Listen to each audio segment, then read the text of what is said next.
Um, so today I wanted to talk to you about golden balls, and it was a British show used to be on, and it was a show about people and could you trust people or could you not trust people. And after watching this show, it really made me question a lot of humanity. But so they had four balls in front of them.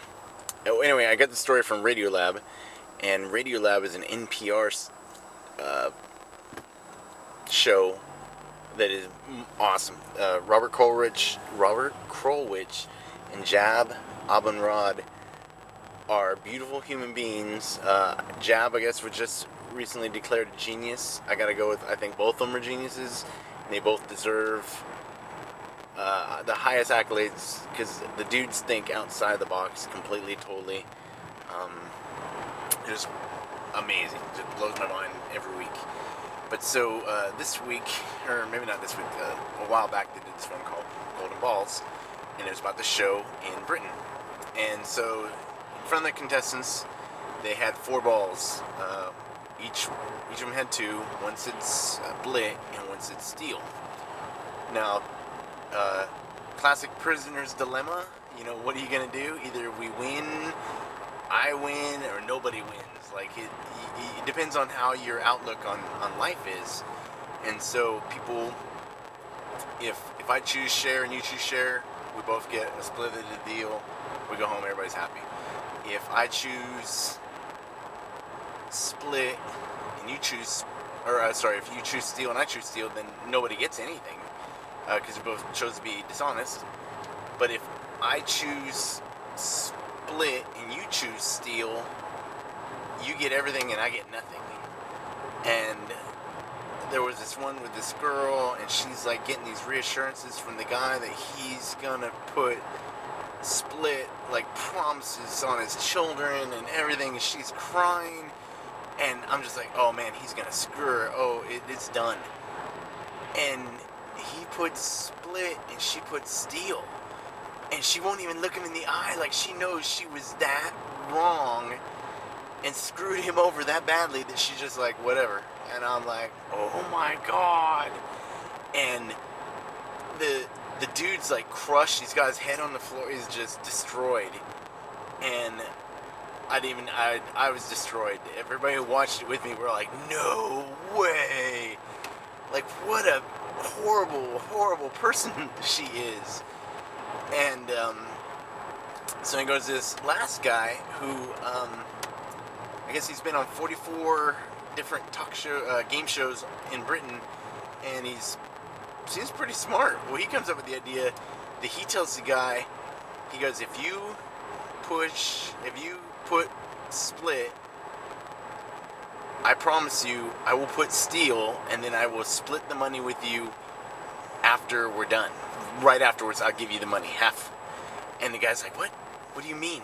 You know, you can't. No. And they argue for 45 minutes about, you know, he's like, it makes sense. Like, I understand the concept. I mean, that way, but you have to be the honorable one for that to happen, you know, because you're saying, look, I don't trust you, but I trust me, and I know that I will do the right thing.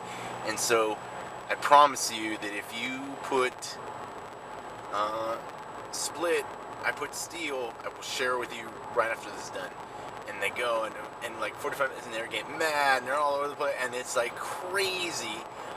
And then when they reveal the balls, they both put split. Like, the guy, he lied to him. It's like the I am a Sicilian, and Sicilians always lie. Well, I can't. If I always lie, then I can't be Sicilian. But I just said I'm Sicilian. So anyway, it's that kind of a beautiful, twisted, rounded concept like that. But so they both put split. They both shared. You know, people are like, what? You know, like, I understood what it was a beautiful concept. I mean, how outside the box you have to think. And I think for Pararescue, you know, you need to be able to think outside the box. You need to look at something and go, yeah, we need to do something else, you know. But that's what the Air Force always paid me to do. They pay you to think. They pay you to use that brain of yours, not just be like, all right, we're all gonna mindlessly go and do this, and then we're all gonna die. No, it's like, hey, people, maybe there's a better way, and I've always enjoyed that. You know, as a senior airman, I had pilots who were majors and colonels saying, well, Airman Maroney, what do you think we should do? I'm like, well, I think this is what we should do. All right, sounds like a good idea. Let's do it. And I'm like, wow. So that you want the challenge to be all you could be, or you know, your dare to be great situation. I believe Pararescue, well, Life Period offers you that. But if you're looking for, you know, something specifically with a little bit of action type of thing, I think Pararescue falls into that niche or desire. I mean, you know, life's about following your desires, or you know, at least not giving in, because accepting who you are. And if you know you need to be challenged in life, then that's where you need to go. You know, if you want to be a librarian, I actually wouldn't mind being a librarian at this point. I like books, but you know, whatever you want to do, just put your heart into it. So if you're in something, you're in something. You gotta both feet in. You can't just one foot out the door thinking, well, you know, if I failed this, I can go do some other job, or I could do something else. That's not Pararescue. Pararescue is not a secondary idea. It's not a fallback. It is a primary. It is a drive. It is a reason to live. It is an amazing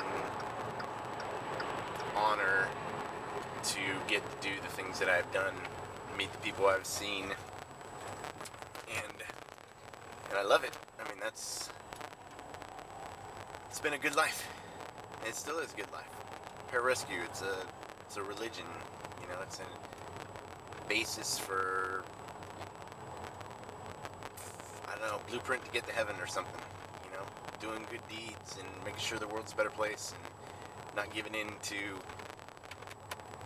evil or letting, you know, the bad guys win. We always gotta stay the good guys, always gotta do the right thing, always gotta rescue everybody that we can, make sure everybody gets home, and gotta love life. And being a pararescueman has definitely taught me to love life, as many times I have almost lost it. So I'm very appreciative of what I got. And so, yeah, that's it.